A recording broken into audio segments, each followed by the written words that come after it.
I'm glad that you're frank enough to admit that we do lack, some in some areas, and so that brings us to seem to have grand plans, and you seem to have a very clear idea of what it is that you want to implement. The question is, when do you think we'll start feeling this, the implementation of what it is that you want to do? For instance, the primary healthcare centers that you intend to revitalize. How soon do you think you at the grassroots can begin to feel that? You see, you've had the system of prolonged neglect. If you look at recent indicators, Nigeria is the lowest spender when it comes to health spending in Africa.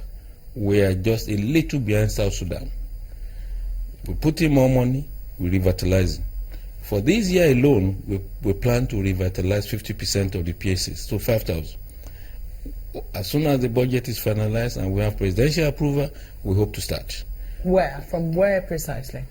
Where do we start? In the first 3 months, we want to target 101 of the PACs. One per senatorial district. All over the country. So that in the first 3 months, you will recognize one functional PAC in a senatorial district. In addition to that, we are going to do an extra one in Niger State, where the current Lassa fever outbreak started. I went there and gave my commitment that we refurbish, and it is almost completed, to show our commitment. I was there in February, and I said in 3 months, this PAC will be put to use. And I can assure you 3 months, we'll go there to commission the PAC in Fuka. So we're quite committed, we're focused, we want to deliver results. So in 3 months, we'll flag it off hopefully by 1st of May. Give us 3 months, we will showcase one functional PAC per political ward in this country. That will show seriousness. In addition to that, 3 months, we will do. That will be from April? 1st of May. Sorry, 1st of May. The budget is not yet been signed. Okay, so from May, we should start counting. And we need to be very precise. For 1st of May, count for us, we will deliver one PAC per senatorial district to Nigerians. Okay, now let's also talk about, some of your centers for excellence. For instance, we know that the National Hospital in Abuja has been designated the Center for Excellence for cancer patients. Correct. But, people also worry about how, things will proceed there, because a whole host of the doctors say that patients usually come in when their cases are already past a very late stage. And oftentimes they also come in when they cannot afford, any other kind of. A lot of people come in and they can't even pay for tests. Something as simple as tests. What's the plan for that kind of situation? Well, is a problem that has to do with the culture, a perception and belief system. At a meeting sponsored by the International Atomic Energy Agency, we were trying to look at the cancer profile in Africa. And we said 3 things will characterize cancer in Africa. First, late presentation. Second, late presentation. And third, late presentation. The implication of this is that about 80% of our cancers are beyond redemption. No matter where they go, no one can treat them or no one can cure them. And that's why every day I sign about 5 to 10 waivers to bring back corpses of those who died abroad. And about 50% of these die from cancer. So what we need to do is to retrace and develop a robust cancer prevention program. We're currently meeting, and very soon we will relaunch our National Cancer Control Plan that will focus on education and will focus on prevention. When about 40% of the cancers can be prevented. About 40%, when detected early, can be cured. So we are looking at a situation where we can handle about 80% of our cancers. And we'll save money. We will also relieve pressure. You see, it's frustration to a trained specialist to see a stage 4 cancer. One, that person cannot be cured. You have this challenge, what do I tell this person? Do I come out bluntly and say, sorry, it cannot be done? You'll be accused of being insensitive. So you want to keep on, let's try something. And when you have a huge workload of cases that cannot be cured, what invariably happens is that we overwork the system, spending resources and energy on cases that are bad. And then when you have a few early cases, they don't even have an opportunity to get into the system. And this is a major challenge. But we are happy this is taking place. We will partner with the media. We will partner with Ministry of Information and Culture. We will partner with Ministry of Education. We will let Nigerians know that, look, cancer is not something straight from space. They are caused by certain factors that we know.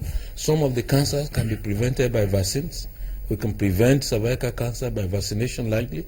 We can prevent hepatocellular cancer by vaccination. So many of these cancers can be prevented by vaccination. Many of them, all you have to do is just like you do regular checks on your motor vehicle, by checking your system, we can detect them. Right, even far ahead of the presentation. Prof, there are some basic things out there that people look and they get discouraged about the health sector. And one of them is accidents and emergency cases. When that happens, I mean, I heard his late now, top journalist say, look, if you have an emergency case in this country, you just better pray. That's what it comes to. What are you doing about that to ensure that we have those kind of centers so that when you get in there, you're attended to and you have proper diagnosis? We've heard of that several times, and what we're trying to do is to ensure that things are really done in a different manner. I had a meeting with the chief executives of the tertiary hospitals in the country last week, and I told them point blank that emergency cases must be attended to promptly, and that the law of the country does not insist that we must ask for money. In fact, I directed that they should be treated at least for the first 48 hours before they demand for money. And because none of us move around carrying pounds of money. And should anybody get involved in an accident, please treat them promptly. And then thereafter, when they're stable, you can ask relations for money. And I can assure you that this will be done. So when will that, is it with immediate effect? Oh, with immediate effect. So if anyone rushes one to a public health center? A public health center, you'll be treated first. What if they charge, what if they say no, pay money? What should they do? The normal thing will be pay money. And if you cannot pay money, you'll be treated. But this is an emergency case. It's an emergency because someone will bring, it could be relations. Are you thinking of setting up maybe a unit where people can place calls, maybe in hospitals? Because that's a statement, that's an order, a directive from you that just also have the possibility of being flouted. We're working with the Nigerian Communications Commission. And then we're going to set up hotlines. We've written to them, they've agreed, for public health emergencies, lines that we could call, so that we could also respond to some of these challenges. Then it will also enable Nigerians to report where they are not being attended to promptly. Because I see that in some of the health facilities here in Lagos State, you go there and you see some numbers asking you to call if you're not impressed with the services or if you have any complaints about services in such health facilities. So you say you're working with the NCC to... Yes, but... Is it a short code you're looking to get in, or normal GSM number that is about 11 digits? Well, we're looking at a dedicated line for this type of service. But let me also remind you that we've had in place Servicom. And we're also trying to revitalize Servicom. Is Servicom still in existence? Oh, it is still in existence. In fact, we had a meeting with the Servicom unit and advised them to even start from a ministry. Put us on auditors. Audit the office of the Honorable Minister. Look at the timeline for return of mails. Look at how long does it take to respond to queries and complaints. We need to start from ourselves. I last heard of Servicom 2007. Oh, it's amazing. It's still functional, and we are putting more energy into Servicom, not only in the federal ministry, but also in all our agencies. We'll follow up on that. That's not within your ministry. But in addition to that part, the second part of that is the Medical and Dental Council.